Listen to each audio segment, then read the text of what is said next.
తింటే గారెలు తినాలి, వింటే భారతం వినాలి. రెండో ఎపిసోడ్తో రెడీ అయిపోతున్నాను. గారెలు అయిపోగానే మనం ఎపిసోడ్ స్టార్ట్ చేద్దాం. గారె అయిపోవచ్చింది. I'm ready for the episode. Stay tuned. Hello everyone, welcome to my channel.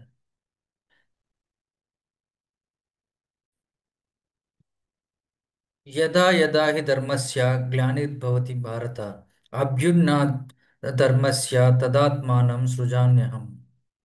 ఓ భరతవంశీయుడైన అర్జునుడా, ఎప్పుడెప్పుడు ధర్మానికి హాని కలుగుతుందో, ఎప్పుడెప్పుడు అధర్మం అభ్యున్నతి చెందుతుందో, అప్పుడప్పుడు నేను సృష్టించుకుంటాను. పవిత్రానాయ సాధూనాం వినాశాయ చతుష్కృతాం ధర్మ సంస్థాపనార్థాయ సంభవామి యుగే యుగే. సాధువులను రక్షించటానికి, దుష్టులను శిక్షించటానికి ప్రతి యుగంలో నేను సంభవిస్తాను. ఇది శ్రీకృష్ణుడు చెప్పిన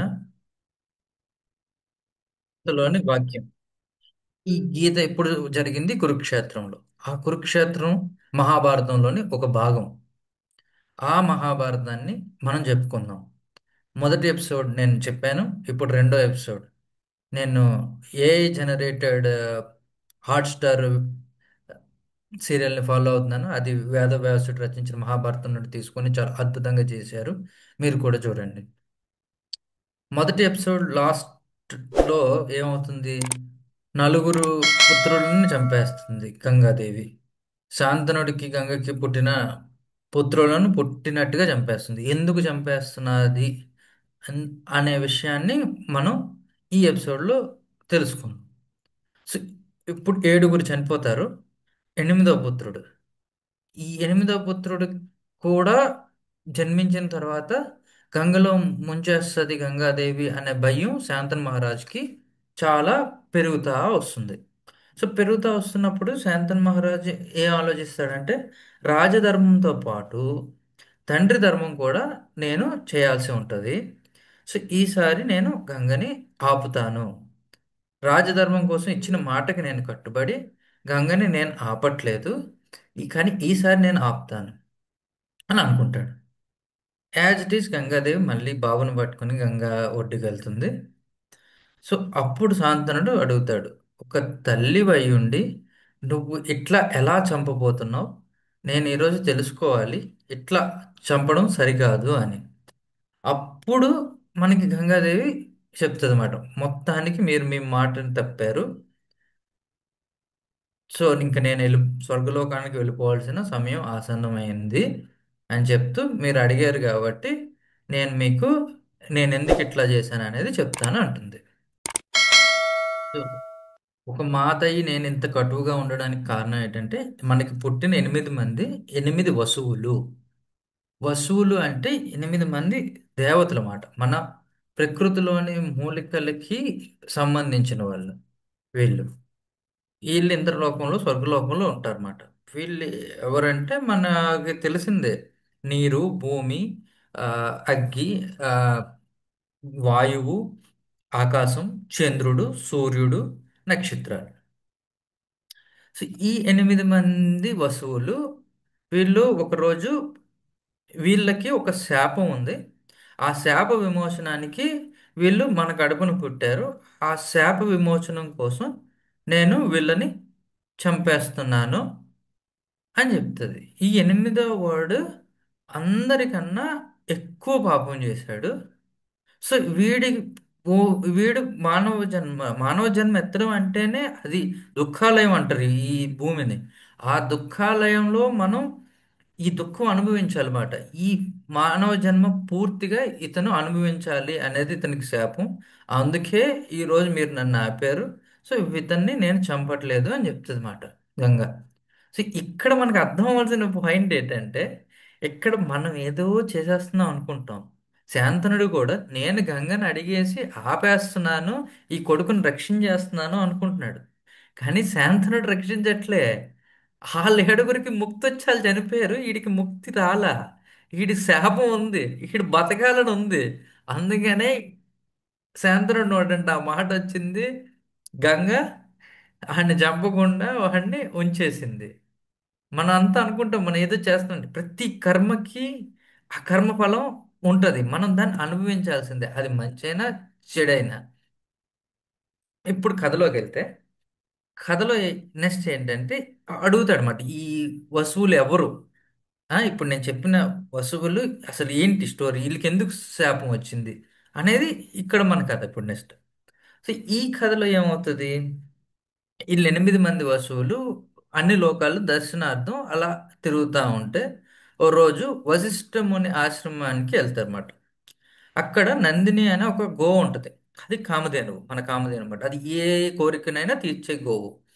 సో ఆ కోరికని ఆ గోవుని చూసి ఈ ఈ వసువుల్లో ఆఖరివాడు ఈ ధ్రువు, అతనికి మనం ఇప్పుడు ఆ, చావు లేదు అని, ఆడిని చంపలేదు అనుకుంటాం కదా అతను.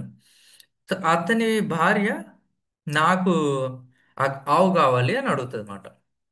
అది వశిష్ఠుడు ఆవు, అది ఎట్లా తీసుకునేది? అది తప్పు అంటాడు. అంటే నీ భార్యని నేను అడక్కడక్క ఒక కోరిక అడిగాను, తప్పో రైటో నువ్వే కదా నిర్ణయించేది, మీరంతా దేవతలు కదా, సో నా కోరిక తీర్చవా అంటాడు. ఇక్కడ మనం అర్థం చేసుకోవాలి, అది మన భార్య అయినా, తల్లి అయినా, తండ్రి అయినా, ఎవరైనా ధర్మం అయిన పని మాత్రమే మనం చేయాలి. అధర్మమైన పని చేస్తే దాని కర్మ అనుభవించాల్సిందే. సో వీళ్ళు ఏం చేస్తారు? సరే మేము 8 మంది కలిసి ఆ ఆవుని తీసుకొని స్వర్గలోకానికి వస్తామని చెప్పి, 8 మంది ఆ ఆవుని పట్టుకొని దాన్ని తీసుకొని చాలా గట్టిగా దాంతో పోరాడి తీసుకెళ్తారు. తీసుకెళ్ళిన తర్వాత వశిష్ఠుడు ఆశ్రమానికి వస్తాడు. వశిష్ఠుడు ఆశ్రమానికి వచ్చి చూస్తే, వశిష్ఠుడు అక్కడ నందినే ఉండదు. అప్పుడు తన దివ్య దృష్టితో చూస్తాడనమాట. చూస్తే తనకి అర్థమవుతుంది, దేవతలు ఈ పని చేశారా? వాళ్ళు దేవతలుగా పనికిరారు, వాళ్ళకి చావు రుచి చూపించాల్సిందే అని చెప్పి వాళ్ళందరినీ శపిస్తాడు. మీరు మానవ లోకంలో పుట్టాల్సింది పుడతారు అని. అన్న తర్వాత అందులో కొంతమంది అంటారన్నమాట, మేము చేసింది తప్పే, క్షమించండి, కానీ మేము మీ పరమ భక్తులము, మా మీద దయ చూపించండి అని. సో చిన్న చిన్న తప్పులు చేసినా మీరు భక్తితో కొన్ని చేస్తే మీ తప్పుల నుంచి, ఆ కర్మ ఫలం నుంచి కొంచెం మీకు విముక్తి కలిగే అవకాశం ఉంటుంది. అప్పుడు వశిష్ఠుడు అంటాడు, సరే నేను శాపాన్ని అయితే తిరిగి తీసుకోలేను, కానీ మీకు ఇందులో ఒక వెసులుబాటు కలిగిస్తాను. మీరు మానవ జన్మ ఎత్తండి, పుట్టగానే చనిపోండి. ఇది కూడా మీ 7గురికే, అందరికన్నా ఎక్కువ పాపం చేసింది ఆయన. ఆ భార్య మోహంలో పడి ఆ, ఇంత పాపానికి ఆ, మొదలుపెట్టింది ఆయన. సో ఆయనకి మాత్రం నేను ఈ శిక్షని తగ్గించను అని చెప్తాడు. సరే ఇంకేం చేసేది ఉండేదని వెళ్తారు. వెళ్ళిన తర్వాత వీళ్ళు అనుకుంటారు అనమాట. సో ఏ మాతాపితలు ఉంటారు ఇలా పుట్టిన వెంటనే పుట్టినట్టు పిల్లల్ని చంపేసేటంత కఠోరం? మనం సరైన మాతని ఎంచుకోవాలి, ఏ మాత ఎంచుకుంటుంది అని చెప్పినప్పుడు వీళ్ళకి గంగాదేవి గుర్తొస్తుంది. గంగాదేవికి ఇలా శాపం ఉంది, భూలోకంలో పుడుతుంది అని. అప్పుడు గంగాదేవిని పిలిచి అడుగుతారు అన్నమాట, ఇలా మాకు హెల్ప్ చేయాలి మీరు, నేను ఇలా చేయాలి అంటే. అప్పుడు సరే నేను మిమ్మల్ని గర్భధారం చేసి వెంటనే నేను చంపేస్తాను అని గంగాదేవి చెప్తుంది. చెప్పి ఈ స్టోరీని గంగాదేవి ఇదంతా శాంతనుడికి చెప్తుంది. చెప్తే ఇంకా శాంతనుడు ఇంకేం చేసేది ఉండదు, అలా చూస్తూ ఉండిపోతాడు. సో ఇతను మన పుత్రుడు కదా అంటే, అయినా కూడా నేను మీకు మాట ఇచ్చాను నేను వెళ్ళిపోతానని, మీరు అడిగారు కాబట్టి ఆ, నేను మనకన్నా గొప్ప మాతాపితలు వీళ్ళు 8 మంది వస్తువులకి ఎవరు దొరుకుతారు? సో నేను అని ఒప్పుకున్నాను దీన్ని అని చెప్తాను మడగంగా అది. ఇంక నేను వెళ్ళిపోతాను, ఈ పుత్రుడిని కూడా నేను తీసుకెళ్తాను, వీడిని అన్ని విధాలుగా బాగా తయారు చేసి సరైన సమయంలో మీ దగ్గరికి పంపిస్తానని చెప్తాను. ఇంకా శాంతనుడు ఏ, భార్య వెళ్ళిపోయింది, ఆఖరి పుత్రుడు కూడా వెళ్ళిపోయాడు. ఇంకా అలా నిరసిస్తూ వెయిట్ చేస్తూ ఉంటాడు, నా పుత్రుడు ఎప్పుడు వస్తాడా అని. ఈ ఆఖరి పుత్రుడి పేరే మన దేవవ్రతుడు. ఈ దేవవ్రతుడే ಮತ್ತೆ భీష్ముడు అవుతాడు. అది నెక్స్ట్ ఎపిసోడ్లో మాట్లాడదాం. దేవవ్రతుడు. ఈ దేవవ్రతుడికి ఇది శాపం మాట, జీవితాంతం నువ్వు భూమి మీద ఉండి బాధలు అనుభవిస్తూ ఉండాలి అని. అందుకే అన్ని సంవత్సరాలు బతుకుతాడు, అన్ని బాధలు పడతాడు. ఆ? సో భీష్ముడు ఎంత గొప్పోడు, వాడికి ఏంటి బాధలు అంటే ముందు చేసిన పాపాలు మాట. చాలా మంది ఇతనికి కర్ణుడి స్టోరీ కూడా ఇలాంటిదే. చాలా మంది అంటారు కర్ణుడు అంత మంచోడు ఎందుకంటే ముందు చేసిన పాపాలు అనుభవించాల్సిందే. ఇప్పుడు మంచి చేస్తే కనీసం ఫ్యూచర్లో రెక్టిఫై అవుతాయి అన్నమాట. మంచి చేస్తూ ఉండాలి జీవితంలో. పాతకి మనం గతంలోకి వెళ్ళి మనం మార్చుకోలేం. సో భవిష్యత్తుని మార్చుకోవాలంటే ప్రజెంట్లోనే ఏదైనా చేయాలి మనం. అర్థమైందా?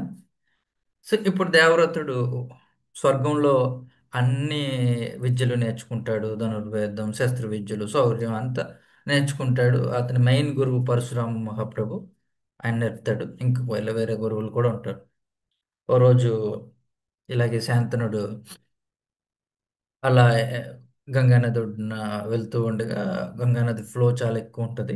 అక్కడ ఇద్దరు నావిక వ్యక్తులు ఇదైపోతా ఉంటే, మీరు బాణాలతో దేవవ్రతుడు ఒక వంతెన నిర్మించి వాళ్ళని కాపాడుతాడు. ఇది చూసిన శాంతనుడు అడుగుతాడు అనమాట, ఎవరు నువ్వు? ఈ గంగా నది మీద నీకు వంతెన నిర్మించేంత శక్తి ఎట్లా వచ్చిందంటే, నేను గంగా పుత్రుడిని, నా తల్లిని నేను ఆపగలను అంటాడు అనమాట. గంగా పుత్రుడు అంటే అప్పుడు గంగాదేవి వచ్చి, మన పుత్రుడే మహారాజా, నేను ఇతన్ని రాటు తీర్చాను అన్ని విద్యలు నేర్పి, ఇంకా మీరు తినని స్వీకరించండి అని చెప్తుంది.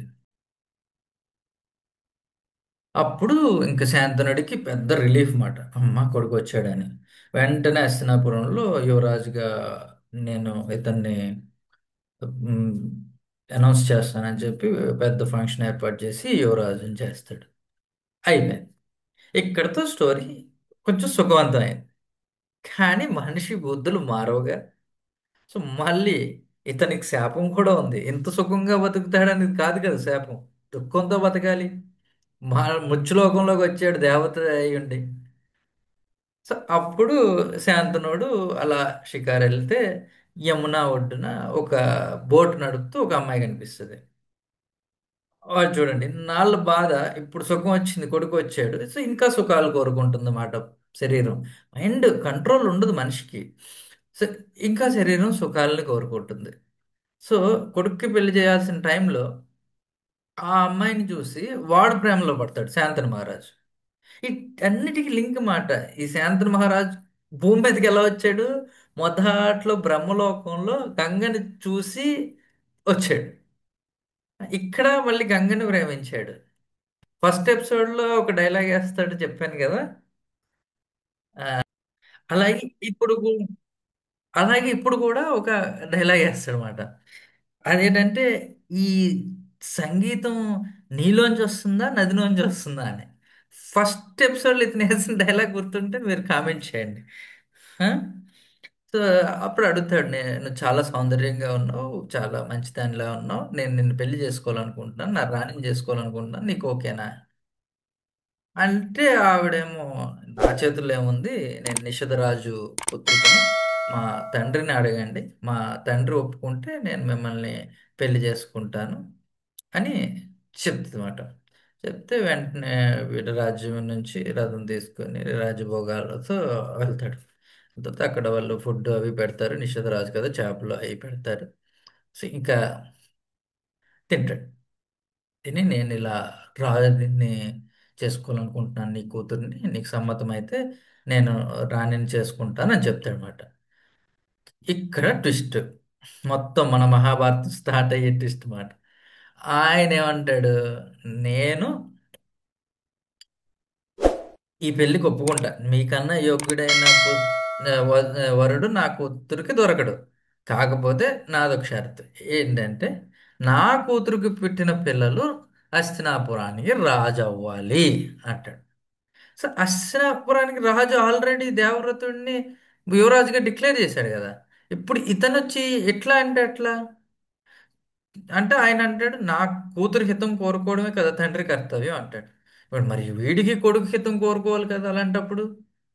సో ఈ డైలమాలో ఏం చేయాలో తెలియదు, వెళ్ళిపోతాడు. సో ఇక్కడ మనం తెలుసుకోవాల్సింది ఏంటంటే, పరిస్థితులు నిర్ణయాలు మారుతూ ఉంటాయి జీవితంలో. వాట్ పరిస్థితులు నిర్ణయాలు, ఈరోజు పరిస్థితి ఒకటి, ఈరోజు నిర్ణయం ఒకటి, దాన్ని బట్టి ఈ మనిషిని నేను ప్రేమిస్తున్నాను. రేపు పొద్దున్న పరిస్థితి మారిపోయి నిర్ణయం మారిపోతే నేను ఆ మనిషిని ప్రేమించను. అని అనుకోకూడదు కదా. అందుకే ఈ మధ్య సంబంధాలన్నీ తెగిపోతున్నాయి. మనుషులకి మానవ మధ్య సంబంధాలు ఉండట్లేదు. పరిస్థితులు, నిర్ణయాలు మారుతాయి. అది కాల స్వభావం. సో ఇప్పుడు దేవవ్రతుడు ఒక సందిగ్ధతలో ఉంటాడు. తన ప్రేమని గెలిపించుకోవాలా లేదా కొడుకుని చూసుకోవాలా అని. సో దేవవ్రతుడు కాదు, ఈయన ఈ శాంతనుడు. డైలమాలో మళ్ళీ బాధపడతా ఉంటాడు. ఎందుకంటే ఇది దుఃఖాలయం. దుఃఖం నీకు వస్తూనే ఉంటుంది. నువ్వు మనసు ప్రశాంతంగా ఉంచుకొని ధర్మమైన కార్యక్రమం చేస్తేనే నువ్వు సంతోషంగా ఉండగలవు ఈ దుఃఖాలయంలో. సో ఇది జరుగుతుంది. ఇప్పుడు మనకి ఈ ఎపిసోడ్ ఇంతటితో ముగించారు. నెక్స్ట్ ఎపిసోడ్లో మనకి తెలుస్తుంది ఏం జరుగుతుంది అనేది. ఓం నమో భగవతే వాసుదేవాయ నమః. ఏదో నాకు అర్థమైన రీతిలో నేను చెప్పగలిసిన విధానంలో నేను భారతం చెప్పాలని శ్రీకారం చుట్టాను. నా ఈ ప్రయత్నాన్ని మీరు ఆశీర్వదించండి, లైక్ చేయండి, షేర్ చేయండి, సబ్స్క్రైబ్ చేయండి. ఏమైనా తప్పులు జరుగుంటే అది నేను మానవుడినే, ఈ దుఃఖాలయంలో పుట్టాను.